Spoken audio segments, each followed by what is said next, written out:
Well, thank you for joining us on this Wednesday. I am so happy to bring my friend and meteorologist in, Nathan Scott.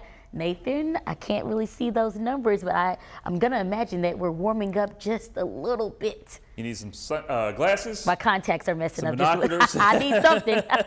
Hey, good afternoon, Jurnee. We got lots of sunshine out there, and temperatures, for the first time since Sunday evening, have reached freezing here in Little Rock. So we have been below freezing for almost 70 to 80 hours in a large part of central Arkansas, but we will climb above freezing. So hopefully your pipes did not freeze, and hopefully, more importantly, they didn't bust. But that certainly was a possibility if you didn't protect them. The temperatures are going up because the winds are now coming in from the south and eventually the southwest. Look at your 24-hour temperature difference. It's 7 degrees warmer here in Little Rock, 11 degrees warmer in Clinton, 20 degrees warmer in Harrison. So after a very cold start to the day with temperatures that dip down to the single digits, Mena, Mount Ida, Searcy, and Clinton, we are going to be warming things up into the upper 30s to lower 40s across the state. Here's what you can expect. Highs upper 30s in North Arkansas, mid 40s down into South Arkansas. Will this warmer trend continue to stick around going into the weekend? More on that forecast coming up. Well, THV 11 has breaking news. Just this morning, a teacher was found unresponsive inside of a staff bathroom at Mills Middle School. The Pulaski County Special School District released a statement shortly before we came on air. The district says one of their school security guards found Mr. Dietrich in Ireland this morning, and emergency responders later pronounced him dead. This was his fourth year teaching at Mills Middle School. Right now, our team is working to learn more about his death. And of course, we will have further details tonight at THV 11 News at 5. Now, in that release statement, the district says counselors will be readily available to provide assistance. In addition, the district says, quote, our condolences go out to Mr. Ireland's family and friends. This afternoon, 8 men living in Arkansas have been pardoned by their involvement in the January 6th Capitol riot. Among them, most noticeably, is Richard Barnett from Gravette. Barnett is one of 7 from Arkansas convicted for storming the U.S. Capitol. Talks of clemency being granted had already been circling before President Trump's inauguration. So far, 1,500 people in total will have their convictions excused. President Trump is moving to end some programs in the federal government. Plus, his administration has canceled all refugee travel to the United States until further notice. Natalie Brand has the latest from Washington, D.C. In a new memo obtained by CBS News, the Trump administration has instructed federal agencies to cancel any diversity, equity, and inclusion programs and close DEI offices. By 5 o'clock today, all employees working in those roles are to be notified that they will be placed on paid leave as the administration seeks to shut down DEI programs. Our country is going to be based on merit again. Can you believe it? The administration says targeted immigration enforcement operations are also underway nationwide, though President Trump's border czar, Tom Homan, didn't give specifics. ICE is doing their job, and they're prioritizing just as the president said they would. So the ICE is performing excellent right now out in the field, and they're going to continue every day. As part of new, tougher measures, the administration has revoked a Biden-era policy prohibiting ICE agents from making arrests at sensitive locations like schools or churches.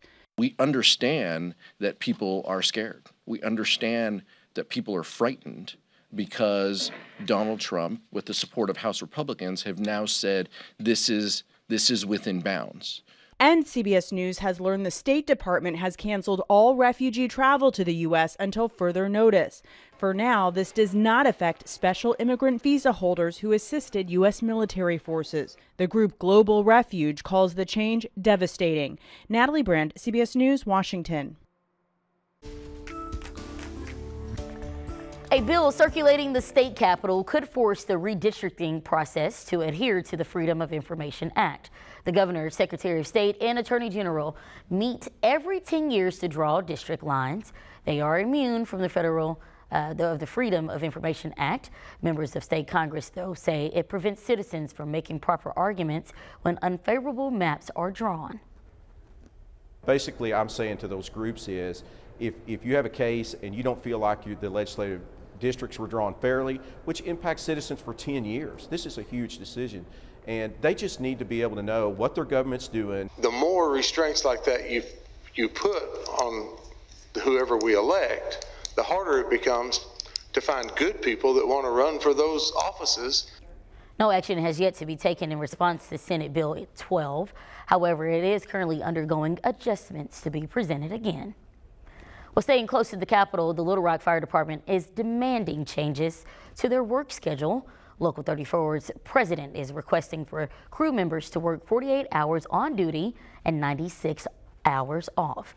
The schedule now has them working 24 on and 48 off. It was a big reason the Little Rock budget vote was delayed and has once again re-entered negotiations. This is something that the city they originally agreed to because by their own survey, 57% of the job wanted it. It's a pretty significant majority. We had over 1,000 people apply for this job in 2019, and we had less than 300 apply last year. So we're struggling. We need help. In a statement, city representation says altering the schedule could improve staff shortages.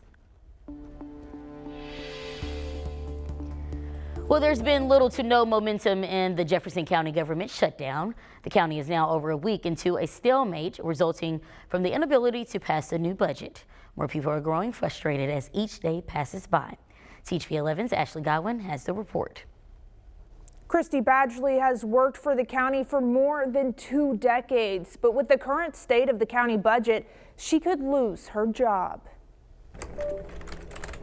It's a typical workday for Christy, but she's not getting paid for it. You know, when you don't have the money that's there for you, it's scary. It's not just your income, it's your health insurance, it's your dental, cancer, life insurance. It's all of that stuff that's being held up right now. Christy has been to every meeting this year as the quorum court and judge try to come to an agreement on the 2025 budget. If the current proposed budget passes, Christy's job will be cut. She recently became a single-income household after her husband died from cancer. She's now helping her daughter through college while raising 3 kids in her house.